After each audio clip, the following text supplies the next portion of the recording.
नमस्कार माझ्या लाडक्या ताईनो लाडक्या बहिणीनो माझ्या चॅनलमध्ये आपले स्वागत आहे. लाडकी बहीण योजनाच्या नावाखाली फसवणूक मुख्यमंत्री देवेंद्र फडणवीसांची कबुली.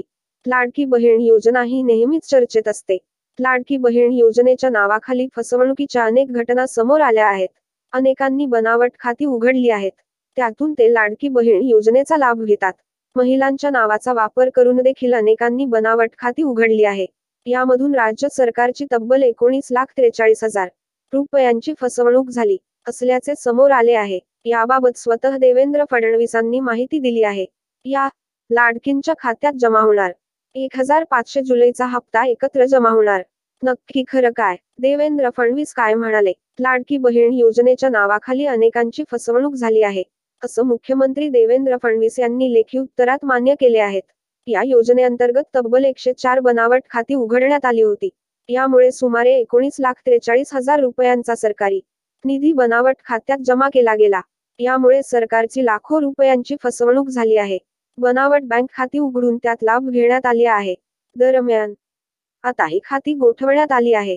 या प्रकरणी 2 गुन्हे दाखल करण्यात आल्याचेही सांगितलं आहे. आमदार देवयानी फरांदे, सुनील प्रभू, अभिमन्यू पवार यांच्यासह अनेकांची याबाबत प्रश्न उपस्थित केले होते. याबाबत मुख्यमंत्री देवेंद्र फडणवीसांनी लेखी उत्तर दिले आहे. विकास निधी येण्यास विलंब. शिंदेंच्या नेत्यानंतर दादांच्या शिलेदाराचाही लाडकीवर सवाल. लाडकी बहीण योजनेच्या नावाखाली बनावट बँक खाती तयार करून फसवणूक झाली आहे. या प्रकरणी मुंबईत 2 गुन्हे दाखल केले आहे. याशिवाय सातारा, सोलापूर, नांदेडमध्ये एक गुन्हा दाखल झाला आहे. जुहू पोलीस ठाण्याच्या पोलिसांनी केलेल्या तपासात 104 बनावट बँक खाती उघडल्याचे समोर आली आहे. या गुन्ह्यातील बँक खाती आणि खातेधारक खरे आहेत. बँक खातेधारकांना प्रत्येकी 1 ते 1,000 रुपये देऊन बँक खाती खरेदी केली.